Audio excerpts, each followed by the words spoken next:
Friends, ఈరోజు శనివారం మాది ఊతప్పం.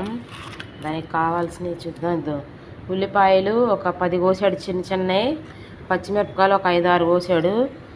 ఇదిగో జీలకర్ర, ఇదేమో కొత్తిమీర, దీనికి కాడుంది, కరివేపాకు, పసుపు, ఇదిగో కొంచెం వంట సోడా, ఇదిగో దోశ పిండి నైట్ పట్టించి ఇక్కడ పెట్టాము.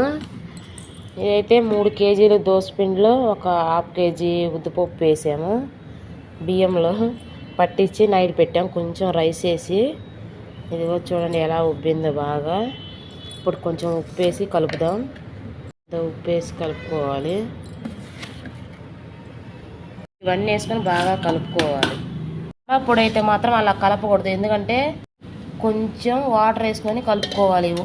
అక్కడ కలిసిపోదు, అందుకోసమే ఇట్లా వేసుకొని కలుపుకోవాలి.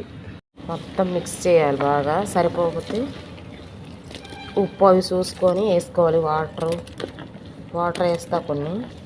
చెడు ఇంకా దోశ పోయాలి. ఇదిగో ప్యాన్ వేడైంది, బావ దోశ పోస్తున్నాడు.